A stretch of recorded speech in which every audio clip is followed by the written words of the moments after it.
For the details now, the LPG Marketing Companies Association of Ghana have called off its sit-down strike with immediate effect. This comes after Cabinet lifted a 5-year ban on the construction of liquefied petroleum gas stations at its 31st sitting held on Wednesday, August 3, 2022. Speaking at a press briefing, Vice Chairman of LPG Marketers Association of Ghana, Gabriel Kumi, said the association is engaging the Tanker Drivers Union to resolve other issues to get them back to work. He, however, directed all retail outlets nationwide to start operation. We, the LPG Marketing Companies Association of Ghana, welcome government decision to lift the ban on construction of LPG retail outlets across the country. We are by this statement calling off the industrial action commenced on Monday, August 1st, 2022, with immediate effect. We are grateful to the good people of Ghana for their tremendous understanding and support. We also wish to thank the President, His Excellency Nana Addo Dankwa Akufo-Addo, the Minister for Energy, the Chief Executive of MPA, Dr. Mustafa Abdul Hamid, for reversing a decision that has cost us the lives of some of our members and millions of Ghana citizens. This resolution is without prejudice to our concern about MPA's communication on the lifting of the ban, as we are particularly worried about the lack of details in the statement. It is our earnest expectation that the Ministry of Energy and the MPA will bring all regulatory bodies on board to ensure the smooth implementation of this directive from Cabinet. Meanwhile, President for the Tanker Drivers Union, George Nyoenu, said they will make a decision on whether to call off the strike or not after an engagement with the Ministry of Energy and the National Petroleum Authority tomorrow. The LPG marketing operators, they call off the strike because of the lifting of the ban, yes. But we are still sitting down, waiting patiently for tomorrow meeting with the Energy Minister and MPA to resolve the sale, the pending sale, which is taking our drivers out of job, all right? Because we put two major things, excuse 3, but the major ones is the lifting of the ban, which the government listening to us. We clap for him, we appreciate him, we are so grateful to that. Yes, the second one is the tracking device that LPA brought, which is the sale, which we think is taking the drivers out of job. Okay, that has not yet been addressed because the letter issued to us, we haven't seen certain things mentioned in it. So we are waiting patiently. We were thinking maybe tomorrow meeting they will readdress it. All right. So we are waiting. Another one, we are not holding the country for ransom. No, that is not our aim. Yes, but something is bothering us most. We were thinking, even today being the holiday, as Ghanaians are suffering from getting LPG and other products, our expectation is looking forward that the authorities will even call us today, okay, because it's emergency. It should be a concern to them, all right, that Ghanaians are suffering. They need the product to do their businesses. But lo and behold, the letter we receive indicate clearly that the meeting will be held tomorrow morning. So we say, okay, fine, we are waiting till tomorrow. The reason being is we don't want to call off the strike, and then tomorrow when we get there and they refuse to listen to our second plea, we will come back on the street for Ghanaians to start saying that maybe we are disturbing the public. So we want the issue to be resolved once and for all. We'll bring you more details on that when new developments come up. But away from that, the exiting Canadian High Commissioner to Ghana, Kathy Skaba, has remarked that Ghana's return to the IMF sends positive signal to investors in Canada. She's been speaking to my colleague Charles Aite on a range of developments in her final media interview as High Commissioner. Your Excellency, great to meet you again. This is the second time we're meeting. The very first time was your first, official duty here in Ghana. That's right. This time around, you leave it. Yes. So soon. How soon time flies. It does indeed. You're catching me at the beginning and at the end of my mandate here. But how has the experience been like for you? Oh, it's been wonderful. I've really enjoyed being in Ghana, and I will be happy to talk more about that. But it's just been a great learning experience and professionally very satisfying, but also personally. Indeed. When we started our interview on the very first day, your official visit, after present your credentials to the president, you mentioned that you were very passionate about women. Yes. And, women entrepreneurship and all. And, I was very expectant of the various things, the initiatives that are going to be churning out during your assignment here. Walk us through some of the highlights of your impetus in ensuring that women entrepreneurship in Ghana is competitive and rolling in a very positive way.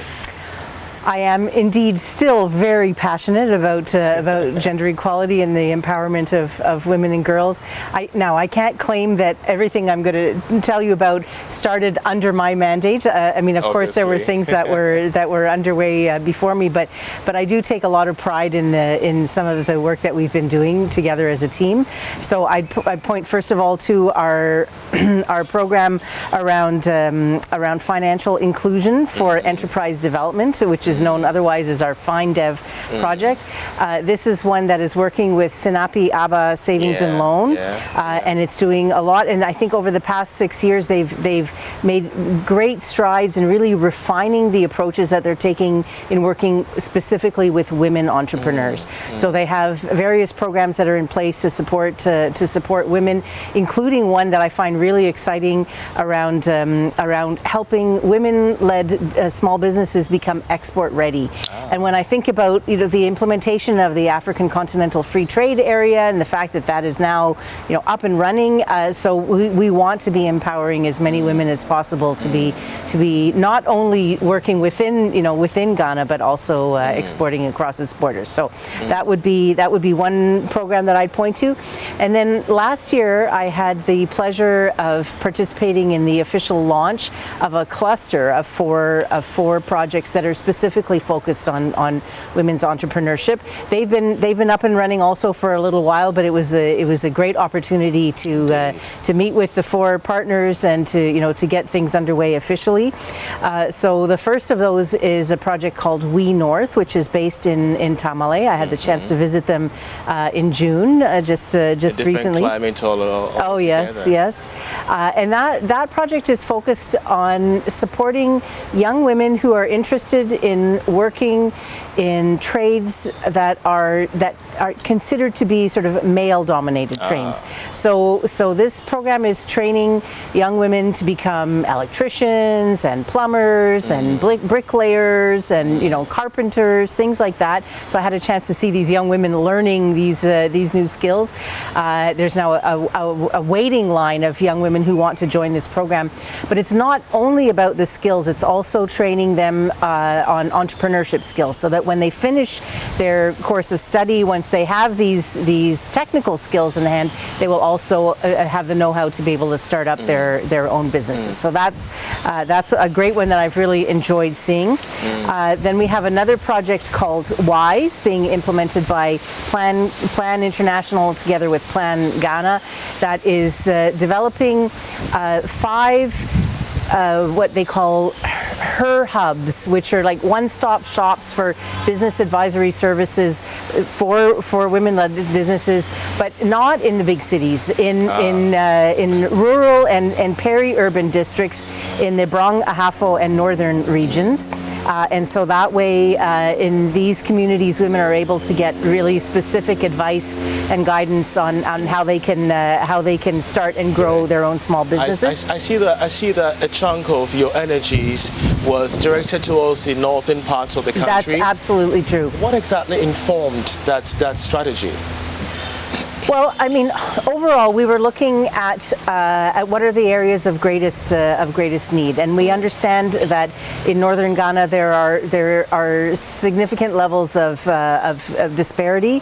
That there are many communities that are facing more severe poverty, let's say, than in other parts of Ghana. So we have chosen to focus a lot of our work in the northern part of the country, but not all, of course. And so one of the other women's entrepreneurship programs that we're funding is in fact in major urban centers. So in Accra, in Kumasi, in Takoradi, that's the Invest project with our partner WUSC that is working on delivering gender-sensitive training to women who are young and poor and living in urban centers, including migrant women, and helping them to get access to the economy.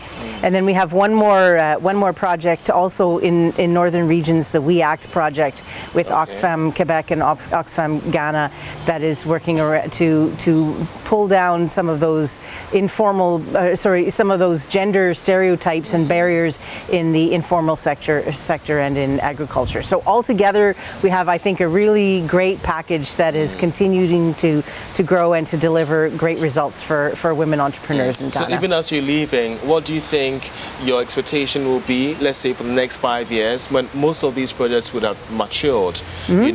Where do you see women entrepreneurship in the next 5 years, even as you're gone?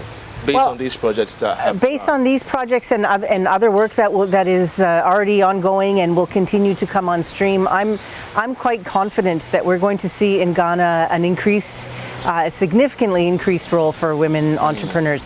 It's not just about entrepreneurship training, right? It's about overcoming stereotypes. It's about women feeling confident to take on new roles. It's about new areas of the economy opening up and women seeing opportunities for themselves. So there are many different factors that go into the success of women entrepreneurs, but I know that in part, at least, Canada's support to this sector will have helped them along. Great. That's some good stuff. But you came in a very hard moment of Ghana's economy, namely the global economy. COVID-19 had just struck. We're just exiting a lockdown and even entering a different lockdown altogether. But in the midst of all these challenges, Canada and Ghana were able to, have a successful bilateral trade worth over $400 million in, direct trade. But what were the existing challenges, and how have, both countries been able to see through these challenges in the course of these years? So I would say the challenges that existed were not specific to the Canada-Ghana bilateral trade relationship. They were really global challenges. You mentioned COVID, and we know the impacts that has had on all kinds of things, on supply chains, on the arrival of inputs, on trade routes, on so many things that have just made it so much more difficult for international trade. And then more recently, we've seen the impact of Russia's invasion of Ukraine.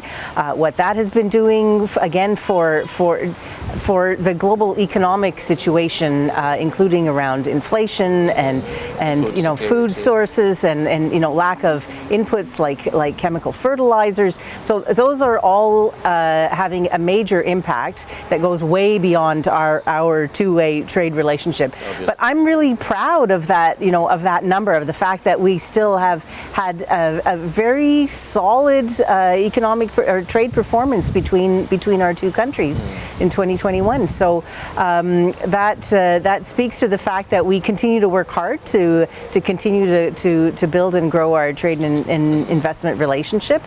We continue to have our great Trade Commissioner Service team at the High Commission that stands ready to support Canadian businesses and Ghanaian businesses that are looking to meet up with the Canadian counterparts. We know that Ghana is the fourth largest export market for Canadian products in sub-Saharan Africa. So, these are all really good signs that we're on a very positive path and will continue to go in that direction. The one thing I would say is that, for any trader or any investor, they are always looking to see that certain things are in place in the economic context, in the market context of the country, with with which they're working. And I'm thinking about things like rule of law and transparency and predictability, so that they know that if they enter into a trade relationship, that things will get done. So everything that we can keep doing together as partners to keep building that kind of transparency and openness will just help to continue growing that relationship. But what about the other concerns? You talk of investors. When it comes to the business climate, currently we're seeing inflation around the world hover. Yes. Based on this Ukraine-Russia issue, we're seeing food prices soar. How are Canadian investors really monitoring this situation, especially with Ghana going for an IMF bailout? Well, that's a good question. I haven't heard anything from any of our current Canadian clients saying, "Oof, Ghana has now become a no-go zone." Definitely not. There continues to be strong interest. We continue to work actively with the Canada-Ghana Chamber of Commerce, and in looking at it. Enticing new businesses and exactly. So I think, frankly, that the fact that Ghana has undertaken negotiations with the IMF is reassuring in a sense. It means that the government knows what needs to get done, and it will do so, and it will ensure that investors feel confident that the economy is going to stay on track. That's great. Let's now talk of climate change, because we cannot really determine when it's going to fall, when it's going to shine. Yes. And we're seeing climate change really have a bite on food chains, food baskets, specifically in Ghana and the rest of Africa. Based on this, we've seen that Canada has also expressed keen interest regarding the Canada-Africa Development Bank Climate Fund, worth close to about $132.9 million US dollars. What informed the creation or the establishment of this fund, first of all? So Canada takes our climate change responsibilities and our commitments very seriously, and this was one of the ways that we chose to show that we are not just talking the talk, that we're walking the talk. By putting this climate fund in place with the African Development Bank. We know that the African Development Bank is a very strong partner.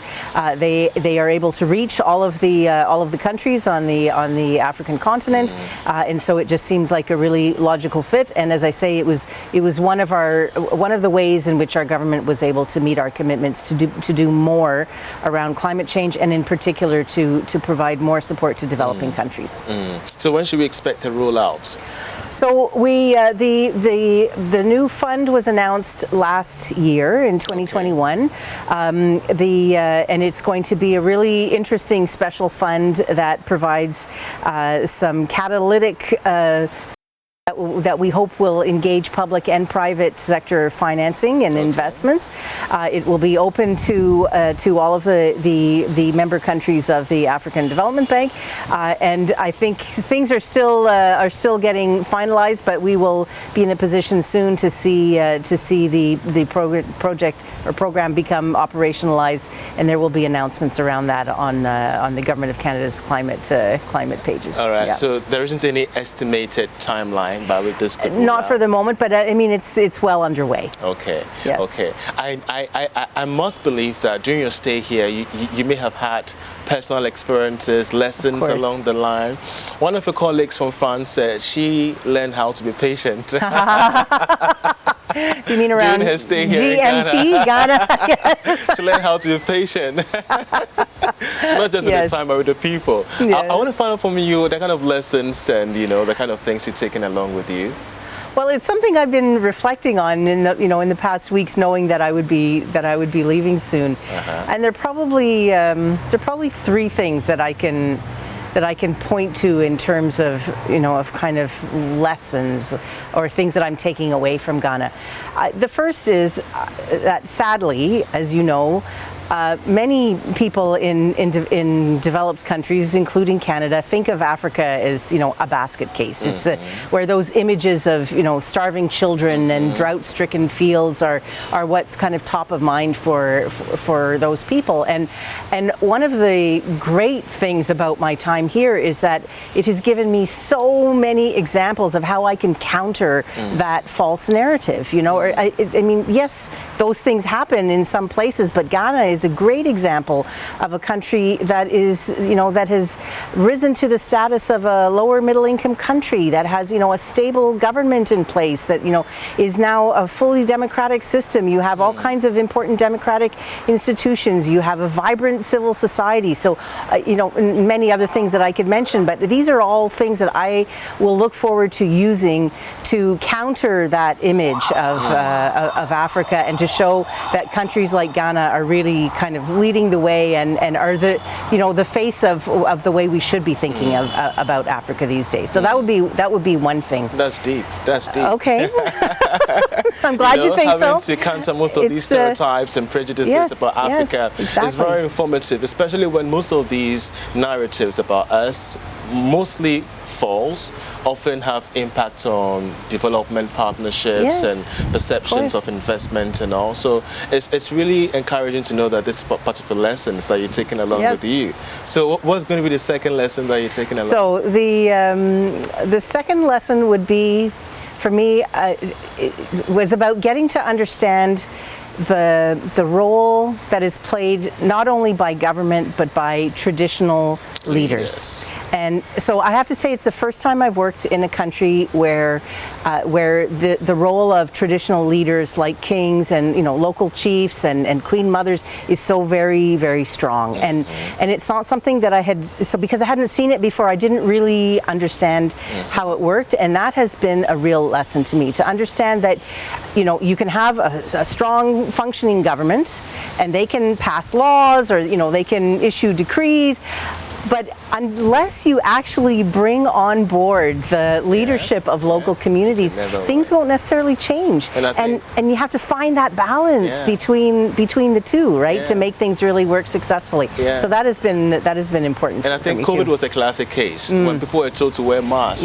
The rural communities were wondering, what's a mask? It took these traditional leaders to debunk most of these claims. So it's quite informative as well. So what's the third one?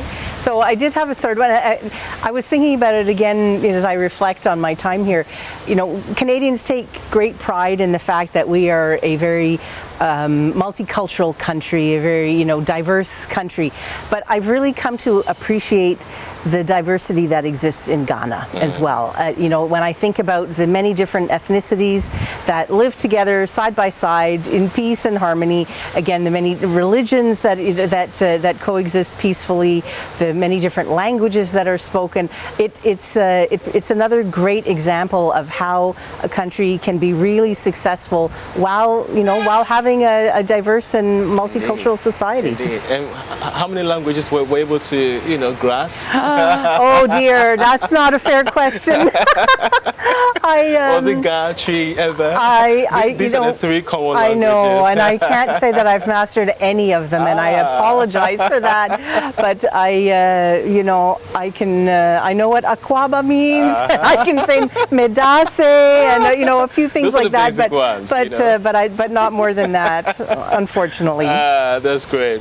So, aside from your diplomatic duties, what other, achievements or adventures do you think that would hold true to your stay here as Ambassador, High Commissioner to Canada here in Ghana? Well, first let me say, Canadians are known to be modest people. So I am not going to point to anything that I did, but I do think that as a mission, as the High Commissioner of Canada, we've accomplished some really good things. And there are a few things that I look back at really, really proudly about my time here. One of them would be that after 2 years of a complete lack of high-level engagement, in-person engagement, we were able to bring to Ghana in the space of just 3 months several high-level visits this year. So starting in March, we had the visit of two ships from the Royal Canadian Navy that did a stop in the Tema port, and we were able to organize all kinds of great activities around that. Great. We had the visit of our Minister of International Development in March. He was here to meet with government, to meet with civil society, to so announce some new programming, but also really just get a feel for the work that we are doing in Ghana. We then had the visit of our Minister of Environment and Climate Change in May, and he also engaged with not only with government but with climate activists and civil society and academia, and that was a very, very positive experience. And then we also had the visit of 4 parliamentarians, 2 senators and 2 MPs who are members of the Canada-Africa Parliamentary Friendship Group, and they were here for a week and had all kinds of exchanges. And I look back on all of those things with pride, because it really was a way of demonstrating that Canada remains very much committed to our relationship with Ghana. We take it very seriously. We see Ghana as an important partner for us. And so as soon as travel circumstances allowed, we were back here with a bang with lots of high-level visits. So that has been a real highlight. It was a lot of work, but it was a real highlight